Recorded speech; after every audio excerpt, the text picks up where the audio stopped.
עם אלוהיו בשניים.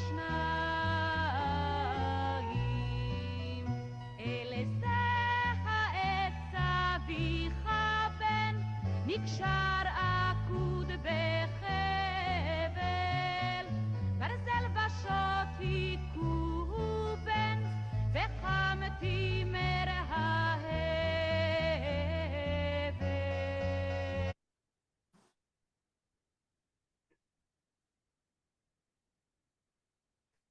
Hello, can everyone hear me? Yes. Okay. Yes. Hi, everyone. I want to welcome you all to our event tonight, Seminar Israel at War. My name is Dr. Carl Yonker. I am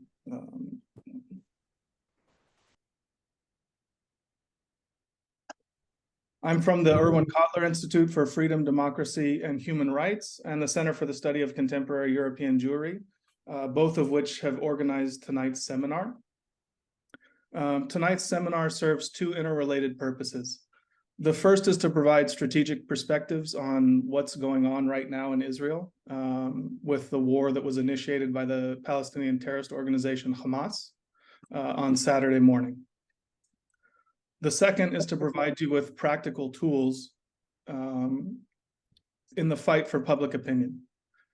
This is a battle that we are waging as both institutes, that we are engaging in right now and planning in our efforts to engage in public diplomacy. If any of you are interested in joining us in our battle for public diplomacy and public opinion, we would welcome you, and we would love to speak with you more about that. I will put our contact details in the chat of both institutes, and please feel free to contact us and see how you can get involved and partner with us at these two institutions. I want to ask that when you join, if you guys can put yourselves on mute so that there aren't, we keep the disturbances to a minimum. Tonight we'll hear from three presenters before we have a short time for question and answer. During the question and answer, I will give the questions to the presenters or present the questions to the presenters. So if you have them, please write them directly to me in the chat and explain to me who you would like to direct them towards. And I will moderate that Q&A. Now, there might be a time during this that there will be a siren. In that case, those of us where there it is, we will get up and leave and go to a safe room. That's just the reality, but we will continue once that is finished. So without further delay, I would like to introduce our first speaker of the night, Professor Uriah Shavit. He is the head of the Erwin Cotler Institute and the Center of the Study for Contemporary European Judaism. And tonight he'll speak on Hamas, what they want, and why they endanger civilization. And when he speaks, I will also share with you the Hamas charter for you guys to share as well. Thank you. Professor Shavit.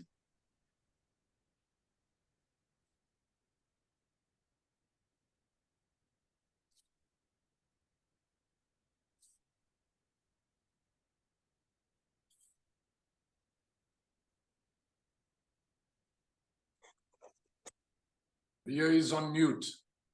1 second. Sorry, apologies. I'm sorry to disturb you. Uriah, I'm sorry to disturb you. Yes? I need to leave not later than 7:55. So okay, then Danny, I'm not sure they know. So we have with us former head of Mossad, Danny Atom, and he will have the first word. I just have to say a word of apology, Danny, before we start. We did not anticipate this attendance, and we have reached the 300 people limitation. So I have to apologize to apparently from the mails I get for several dozen or even more people who are unable to join us. But we learned from this, and now, Danny, the floor is yours. Do we need to introduce General Danny Atom? I think not. Let's spend the time. Okay. Okay, good evening, everybody. Of course, I'm going to speak about what's going on during the last days.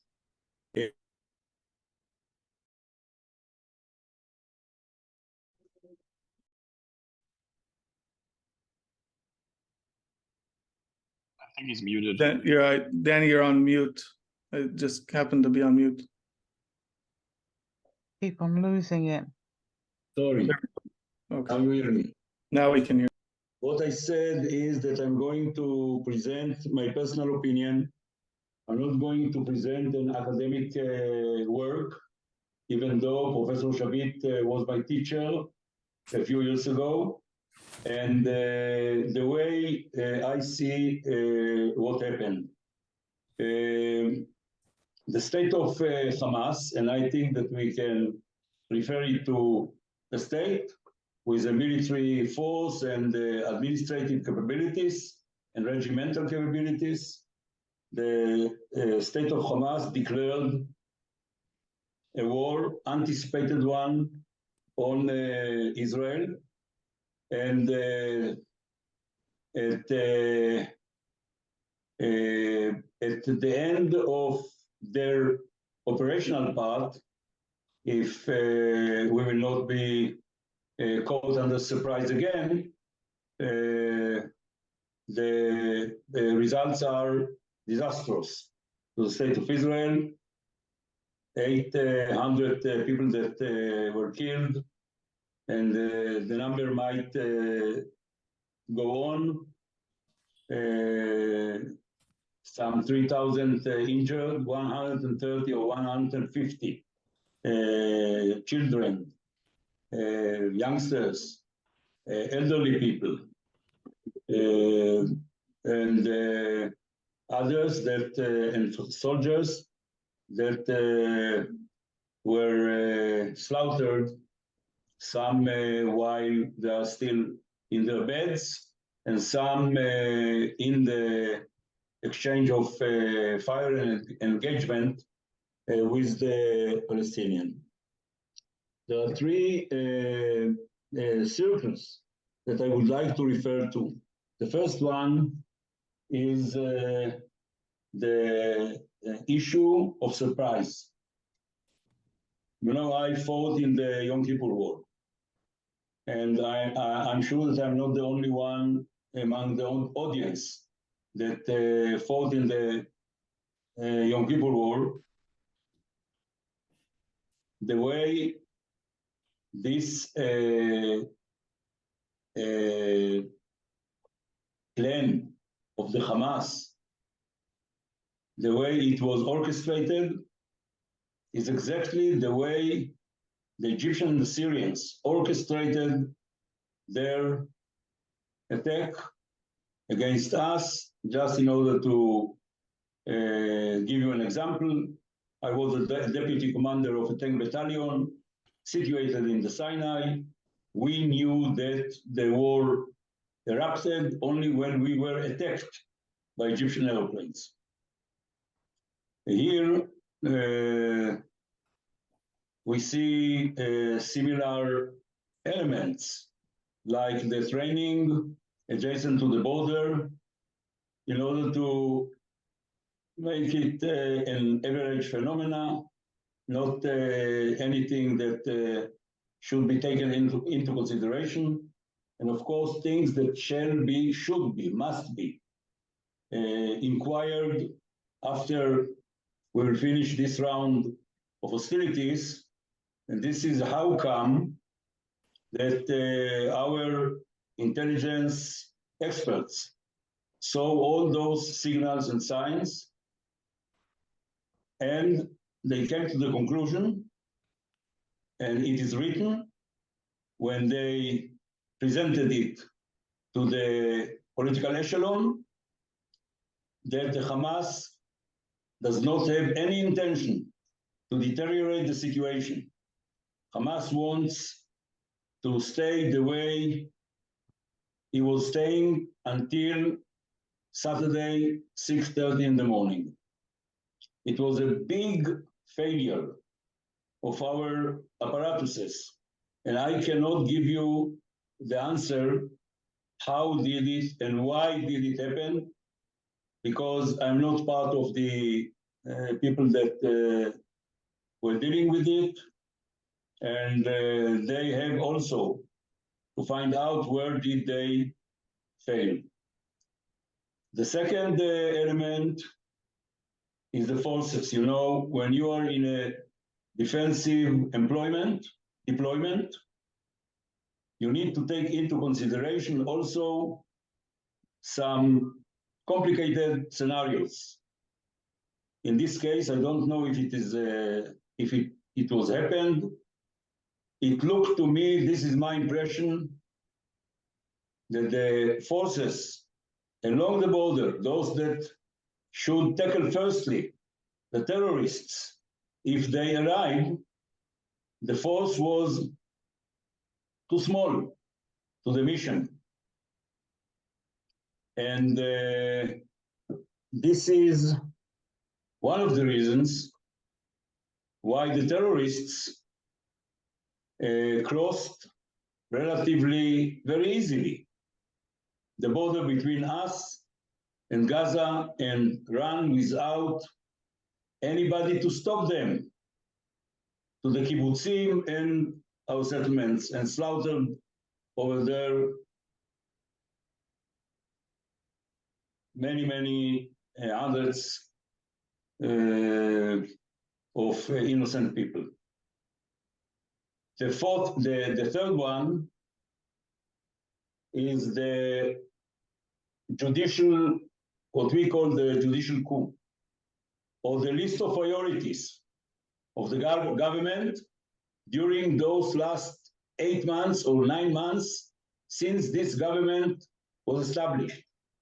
Most of the time, the government and the prime minister and all the ministers, they dealt mainly in the issue of changing laws and minimize the power of the Supreme Court. They did not have the time to pay attention to what's going on along the border. And we know that even when the intelligence apparatuses, the intelligence people tell you strictly,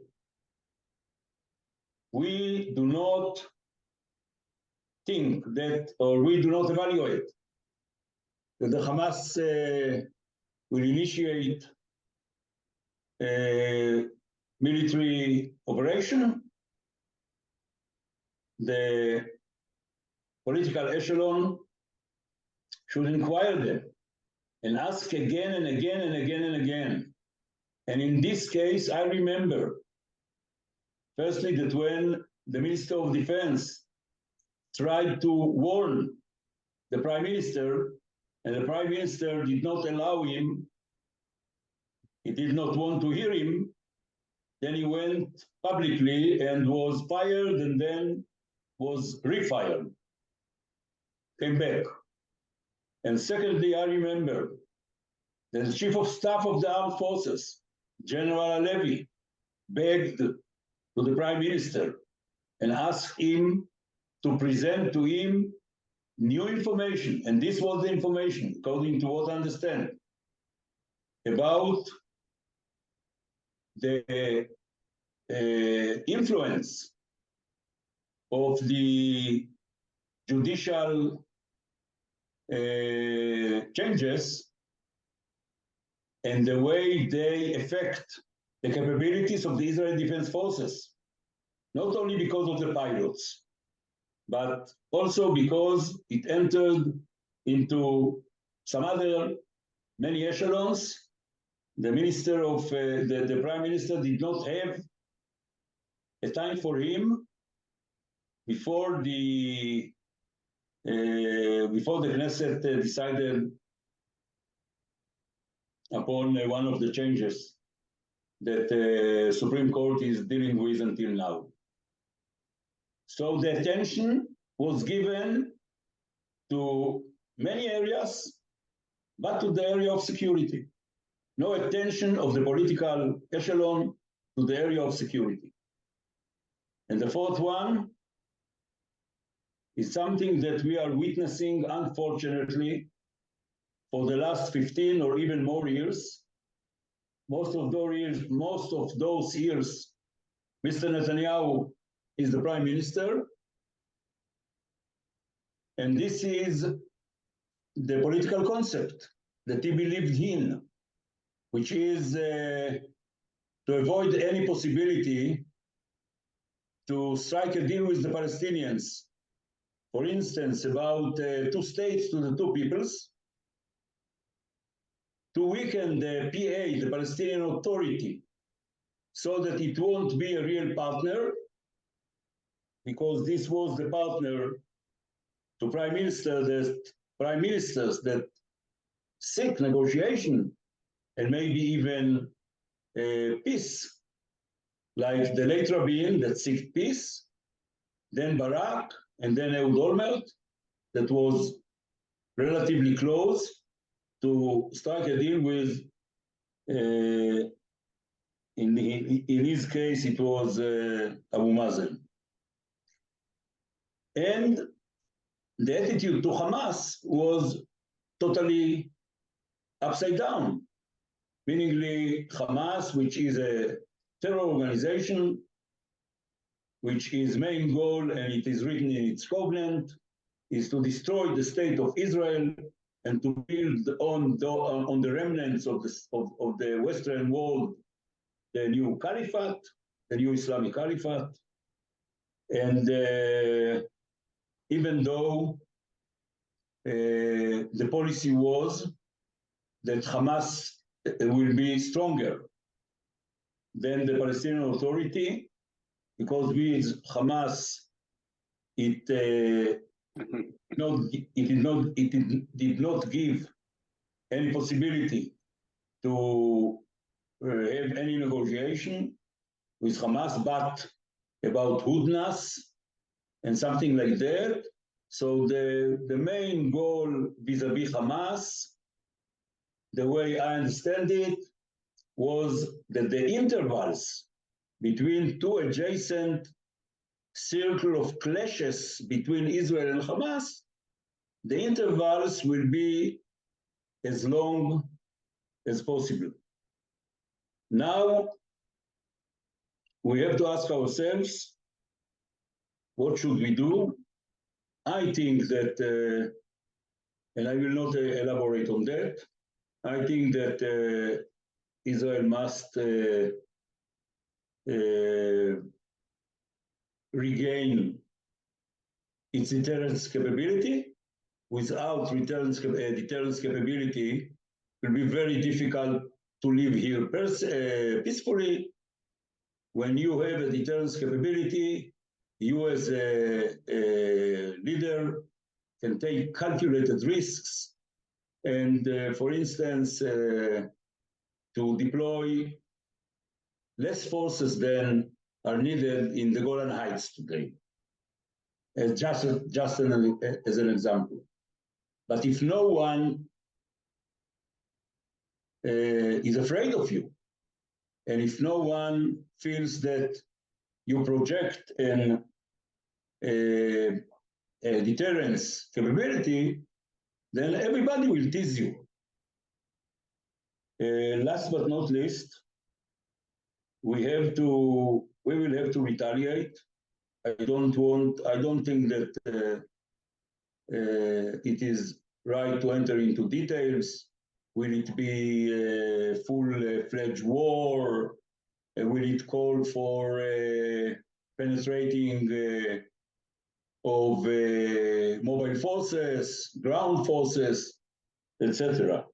To sum up, we are facing in one of the most tragic and difficult issues ever that we face as a country, as a state.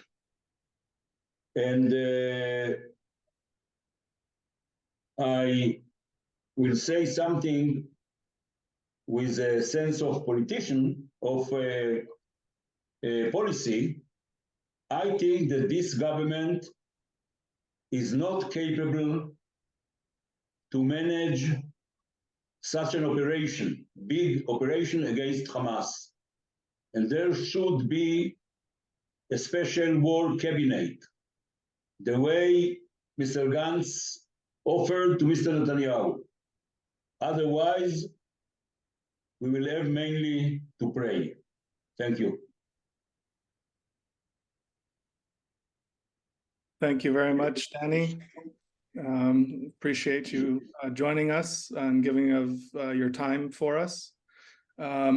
Next, we will move on to our next speaker, who I introduced previously, Professor Uriah Shavit, who will speak on Hamas, what they want, and why they endanger civilization.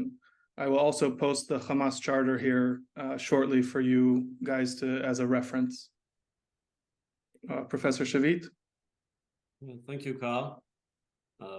Again, apologies for what seems to be hundreds of people who are not able to join us. We're not able to join us because we did not anticipate more than 300 participants. But I have to say, and Danny, I'm sure you'll agree with me, in an hour of crisis, an hour of need, nothing is more reassuring and heartwarming than knowing that you have many friends. So to see the hundreds of friends Israel has, Tel Aviv University has, from India to Mexico, from really all around the world, it is really heartwarming. Thank you all for joining us.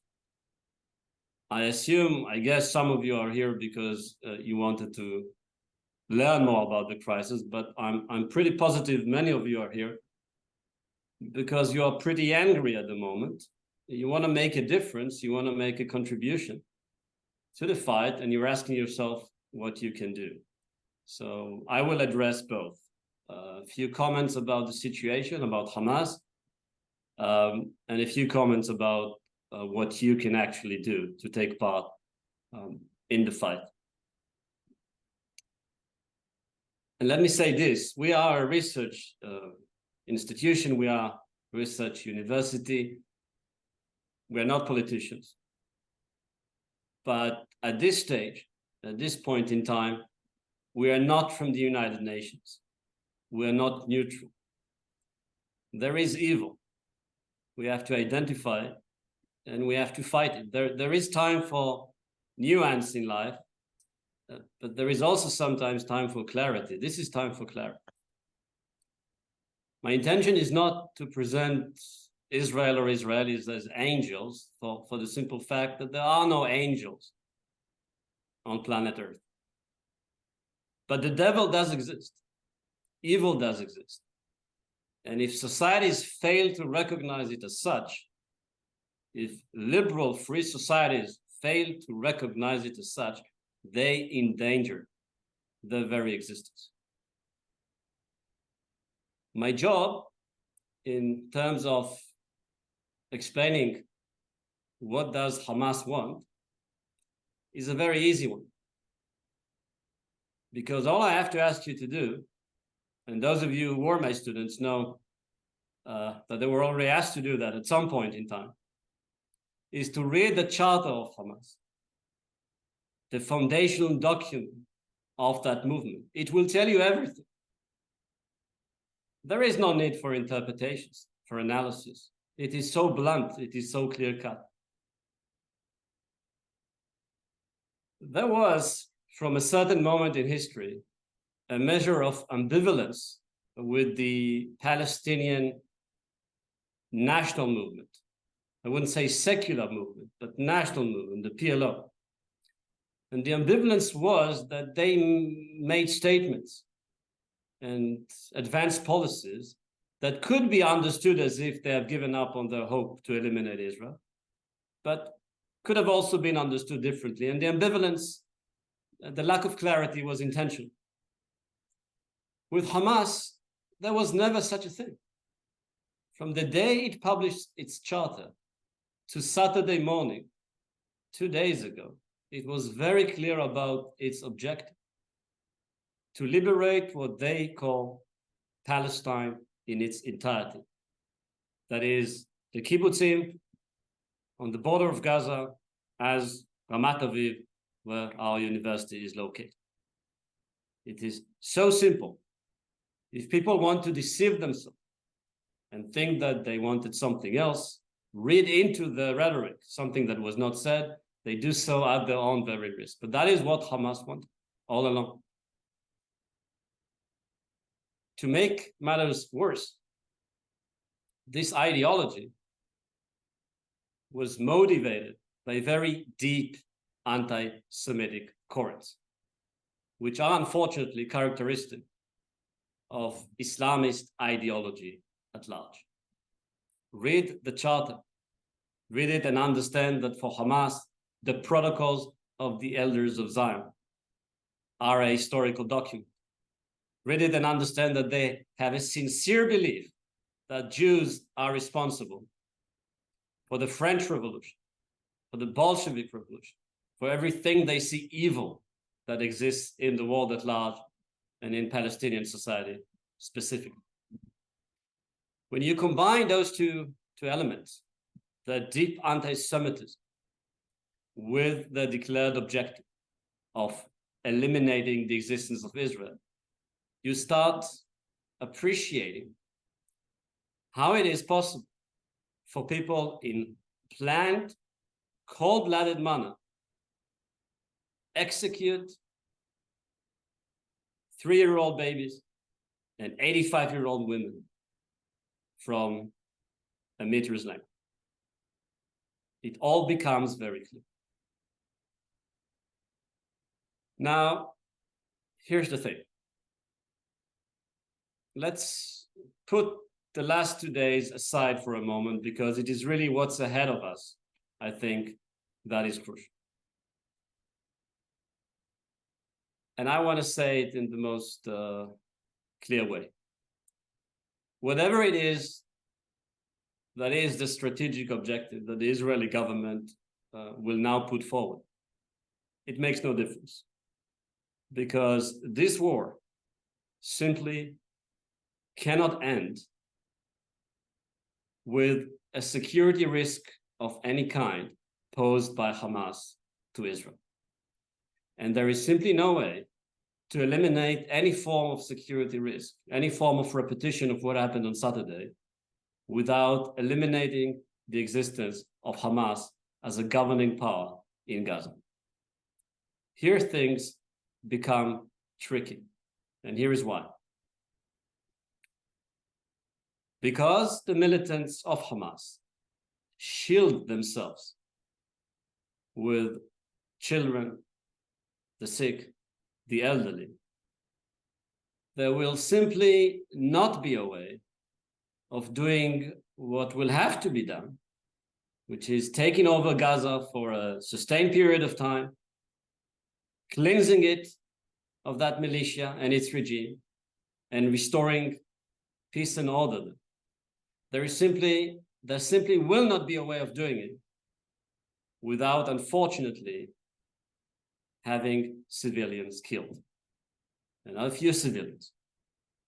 My opinion, both in terms of the laws of warfare, international law, any sense of morality, this is not Israel's problem. When this happens, it is the problem of the people who voted Hamas in power, who supported Hamas while in power, and those who govern them. They are the ones who will have to be held responsible. But the single most crucial issue in the coming weeks and months is, will the international community understand this point?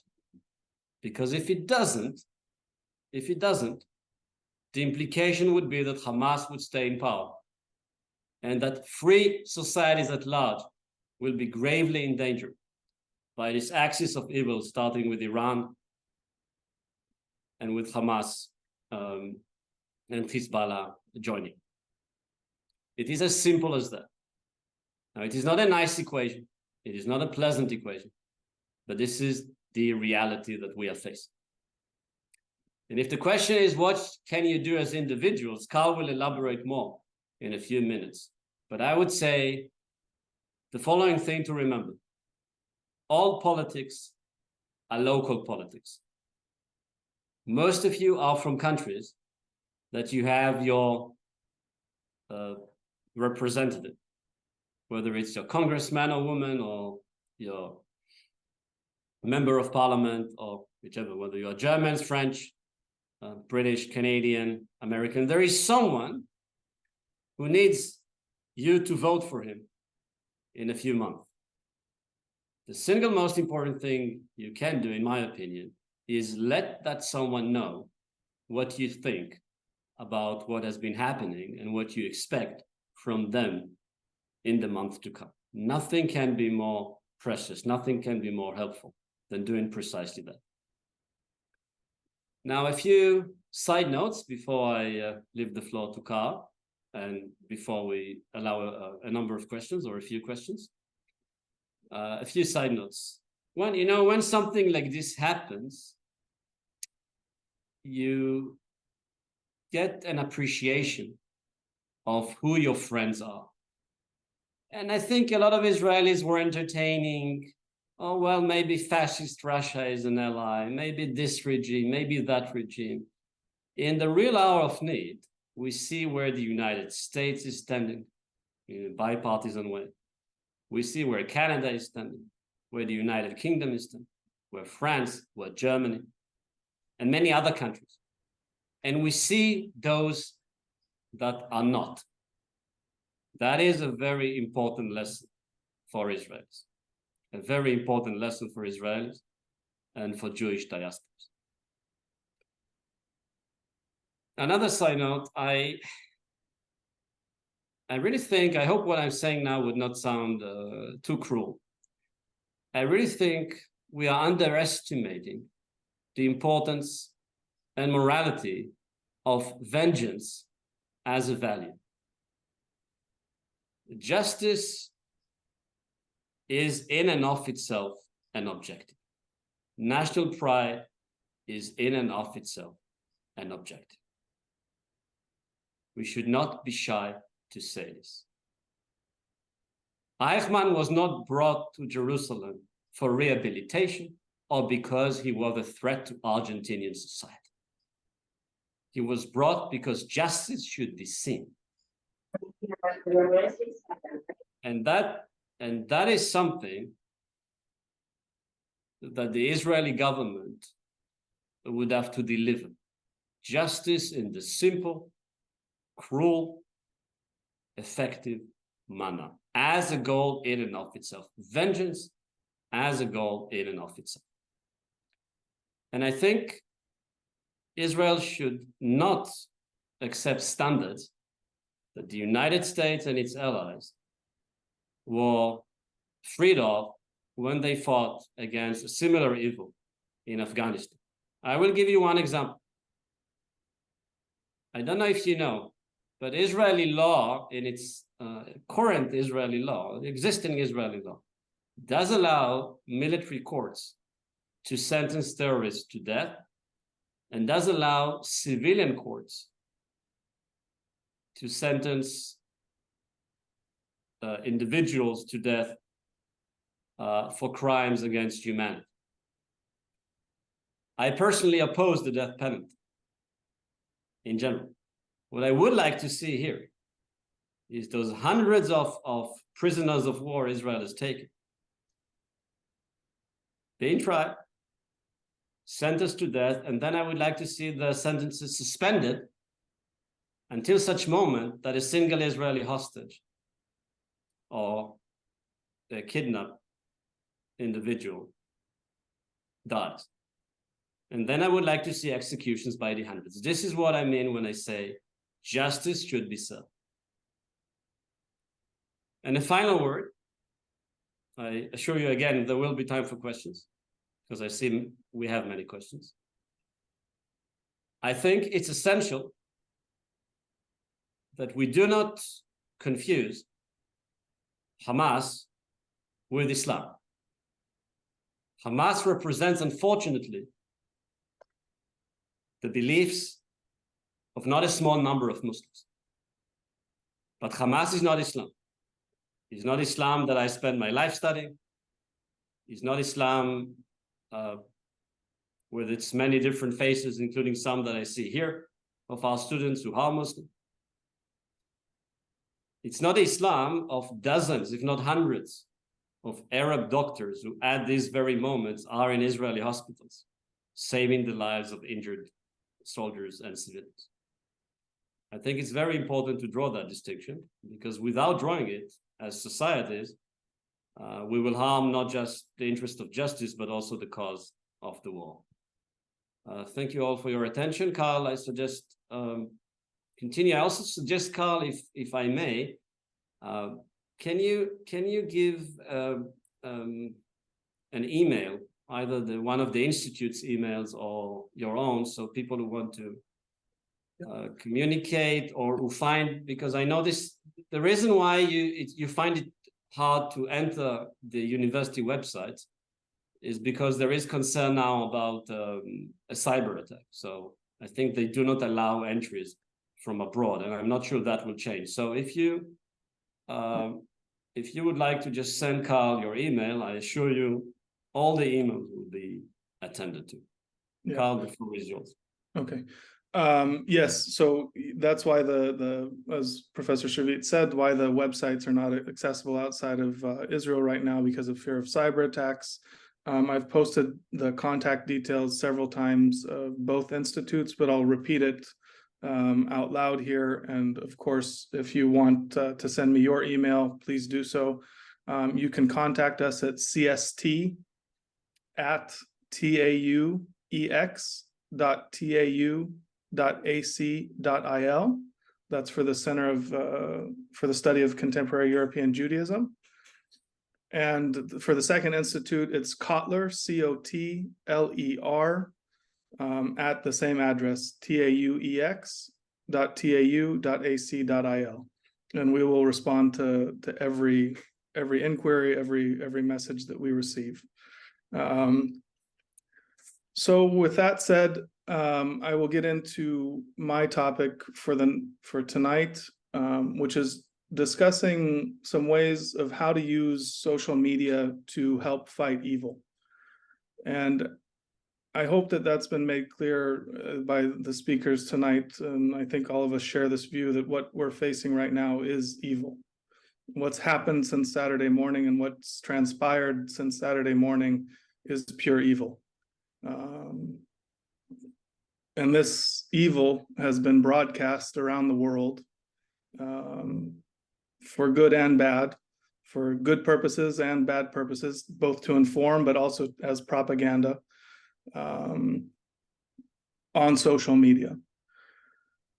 Now, I want to make a few general remarks, and then I'll get into a few specific points that I would like to make. I think all of us here have engaged with or have interacted with social media in various forms, as it's kind of become a center point of all of our lives, whether that's Facebook, Twitter, which is now X, YouTube, other more narrow forms of social media platforms like Telegram and others. It's part of our lives now. It's something that we engage with, and I think something that we're well aware of after the last few years, especially with the COVID crisis and some other crises, is that there's been a growth, or there's a growth of hateful content online, and that online hateful content finds a home on different platforms. Now, this rise and this growth of hateful content, the spread of hateful content, has risen because it's very easily shareable. And it's enabled by these digital tools that are very easy to use and accessible for all of us. This raises unprecedented challenges for our societies as our governments try to enforce national laws on platforms that are global. It's a global platform, and these are global platforms. This is a global problem that somehow national governments are trying to take on from different aspects, legal aspects, and others. And there needs to be some coordination on an international level in the legal sphere and coordinated action across the board to overcome differences in legal interpretations of free speech, what the limits of free speech are, what the limits of freedom of expression are, etc.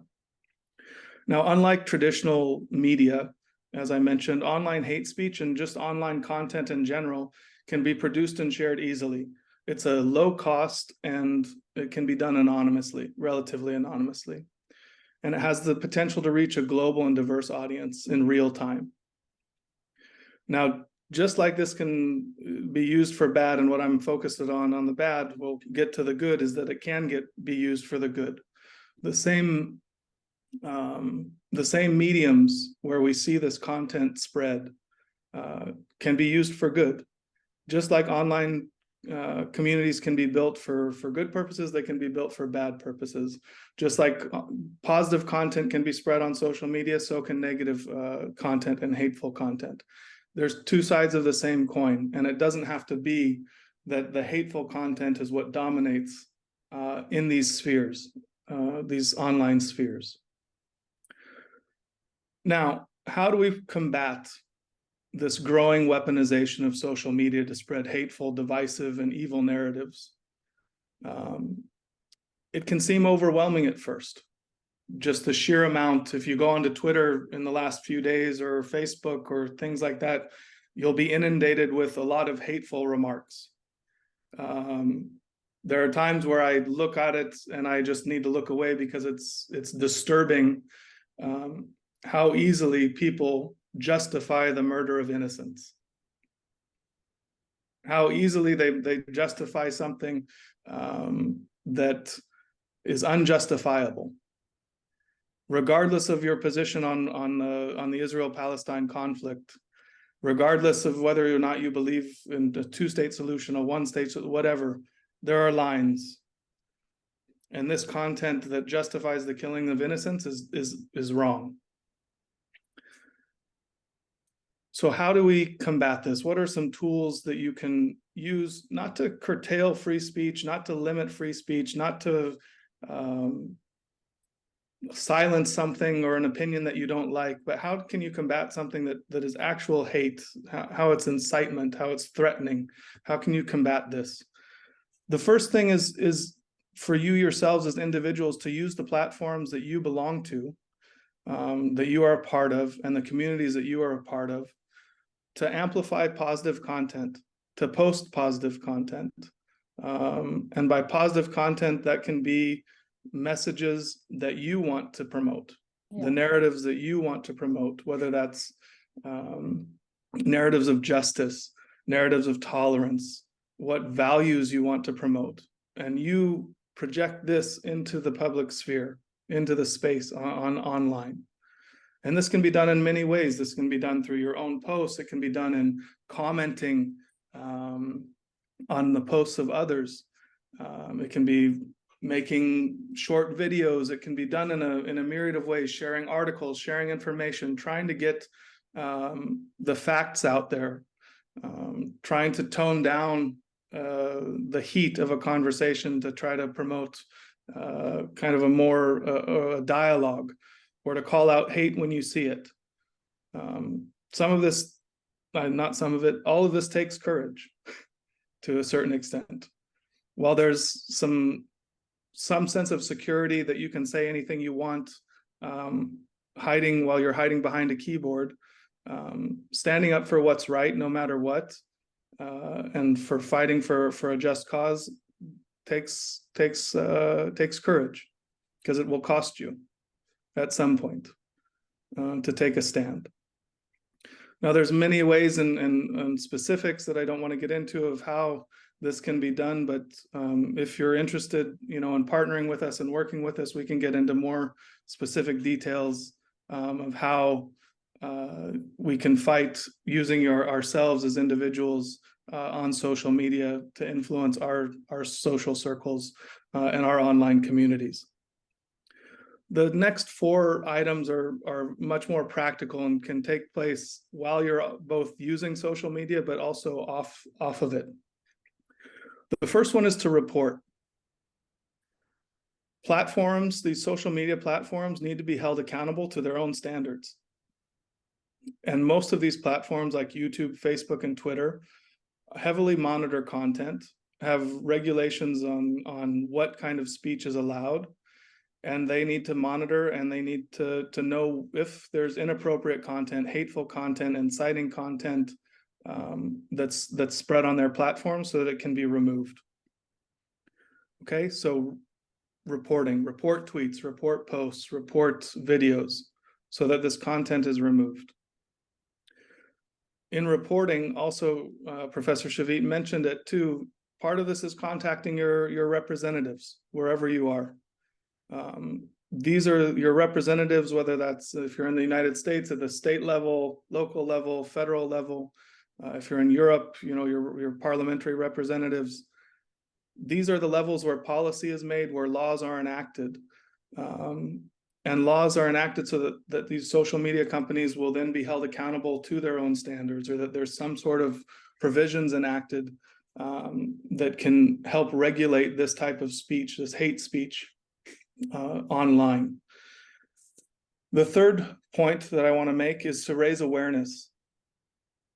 Raising awareness can be both online and offline, but speak with your friends and families about online hate, about its effects, that the evil that's spread online can not only remain online, but can also happen and manifest itself in the real world in real acts of violence. And we've seen this happen as well. The same poison that's spread online poisons our societies and our culture at large. And if we want our societies and cultures at large to be functioning, to be tolerant, to be accepting of others, to not be places where hate is spewed, then we also need to clean up what's online as well. The fourth point is to be an advocate. Be an ally to those who are targeted by hateful and inciting speech online, by publicly standing with them and showing solidarity. This can be done by commenting on a post, by retweeting something, but just standing in solidarity. The one thing that I saw just actually before we got on here was an amazing act of solidarity with the Israelis who've been slaughtered in the South, especially those that were at the music festival by U2. And the lead singer of U2, Bono, spoke and made a powerful statement in a song saying, you know, these people are just like us, people like us who love music, who love life, who love experimenting. He made a very human statement and connected on a human level. And a clip like that and a message like that, that can make an impact. The last thing is to notify organizations. There are organizations out there that track online hate, where it emanates from and who it targets. And knowing where it emanates from and who is targeted are very helpful, are necessary to know in combating this type of hate speech, this type of incitement and evil online. There's a number of organizations. If you would like to know about them, we can provide you with those details as well. Some of these steps are basic. Some are more public. Some are can be done in in privacy on your own without anyone ever knowing. But it's a full battle that can be waged in many different ways to advance a narrative that is against hate and against incitement and against evil. And with that, I will close and we'll have some time for, yes. Can I ask just a technical thing? Because I think that there is a group of students who were supposed to be meeting and some of them were unable to enter. Okay. So could you send them an email saying that we apologize and that it will be in a few minutes more or less? Yes. And can you now decide how you want to administer the questions? There were some questions sent via chat. Yeah, I think maybe those of you who have questions or comments to make, please let us know that is the case. And Carl, you can administer this. So there's one of the first questions is, do you think that there is a connection between the Hamas attack and the Russian invasion of Ukraine? And what will it influence Israel's stance on the Ukraine crisis? Well, I don't know if there is a direct relation, but I do know one thing which I think should be very clear. Russia is an enemy of Israel, because the only reason why Hezbollah is now on the border of Israel, why the Syrian state and Hezbollah still exist in power, are still in power, is Russian help. The only reason why Iran allows itself to do certain things is the alliance with Russia. Now, again, when it's money time, it's democracies with democracies and dictatorships with dictatorships. I really hope this lesson is learned by everyone following the diplomatic events of the recent days. Okay. There's a few questions that some people sent that weren't able to get in. Multiple ones. What was the main reason for the border breach on Saturday morning? And how could a breach of the country's most secure border occur? And the Israeli army was only mobilized 5 hours later. Well, that's a very good question. And I can only say that is what I would like to know. This is this will go down in the history of intelligence failures as a unique kind of failure, because it's tactical and strategic. Usually failures are one of the two. This was both. The intentions of Hamas in terms of general policies were misunderstood, and far worse, its tactical maneuvering was misread and actually totally ignored. So this is devastating, and for anyone who's been part of the Israeli intelligence community, as I was, it's really incomprehensible. But the fact is that it happened, and I think now it's crucial to move on. It happened. There will be time to discuss and learn and study seriously why it happened. But to all of you, if there is a lesson to learn in terms of strategy about this, is the following. Never rely on the enemy's presumed intentions. Rely on its capabilities. That's the most important lesson. Okay, the next question. Did the treaties with Arab countries encourage Hamas to attack Israel? Well, yes and no. It encouraged in the sense that obviously stopping it was of the highest interest, national interest, for Saudi Arabia, for Iran, and for Hamas. But seriously, this is an organization that has been committing war crimes since 1987 against civilians. Does it really need the justification, the specific motivation? Can we seriously say that if there was no normalization agreement between Israel and Saudi Arabia on the table, this would not have happened?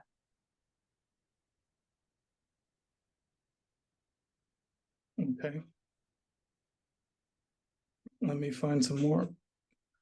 I see a question about the division in the country. Yeah. Well, let me say this. I don't want to get into politics today. We'll have, seeing the audience today, and again, I have to say how much, I want to say how much we appreciate your participation.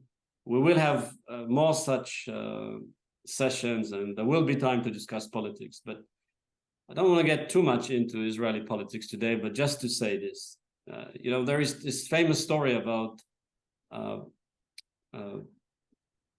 young veteran who, after the Second World War, reaches out to his professor and says, "What were you doing studying Latin texts while I was defending civilization?"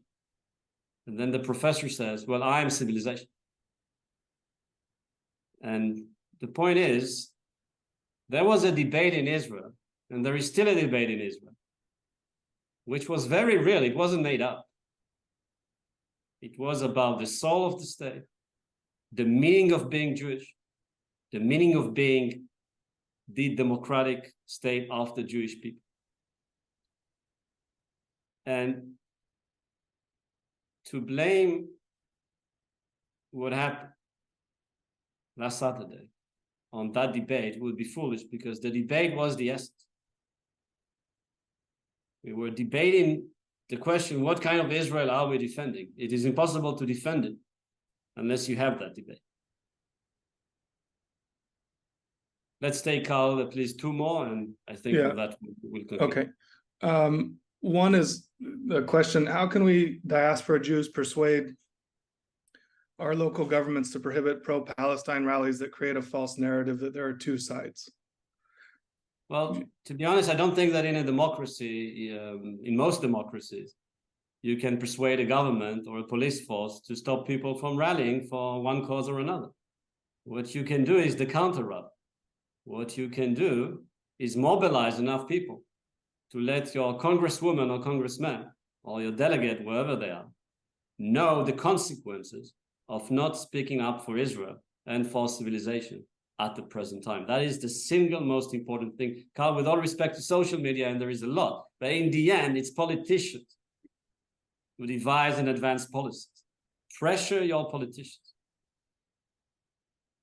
And then a final question is, I think, taking a more broader view of the region. How can this, it's clear that there's an Iranian hand in this. So how can this enemy be dealt with before it becomes stronger and more dangerous than it already is? Well, I will just say this, because this will open, otherwise it will open a whole new topic. Going back to what I said a few minutes ago, judge your enemy by its capabilities, not by your subjective interpretation of its intentions. I think a fair lesson to learn from the vicious cruelty we witnessed, we are still witnessing, unprecedented, unbelievable cruelty, is that Iran must never be allowed to hold a nuclear bomb. And I refer you once again to your congresswomen, the congressmen, and other representatives, wherever you are living, that you can approach. Let me just say this, Carl. We will welcome any emails, any requests for cooperations, help, data, technical assistance in advancing whichever it is that you will decide, by whichever means you will decide that you want to advance. I promise that we will answer every email. And we will also be happy to hold additional such events. We will make sure next time there is no 300 limit capacity, although I don't actually know how we do that. And if there are specific experts or issues that you are interested in us having, then please communicate with Carl, and we will do every effort possible to answer and respond to your requests. So I think with this, Carl, we can conclude. You want to say something? I'll just say, on some technical things, a recording of this will be available on our websites and on YouTube. It will also be sent out to everyone who delivered you the invitations, so that it can get to you as well, and can get to those who are unfortunately unable to join. Carl, do you see the question now? What's the YouTube? What is the YouTube channel? You can find the YouTube, either of them is the Cotler Institute. It's a YouTube channel, Cotler Institute, or CST TAU. And again, we will answer every email you send. If you can't find it and you just want a link, we'll make sure that you get it. Yes. So everything will be answered. If you can't get in touch with us for some reason, please get in touch with those who emailed you the invitation, so that they can get in touch with us, and we will make this communication happen. So thank you all for joining. Greatly appreciate you taking your time to join us. Have a good day and a good evening. Good night.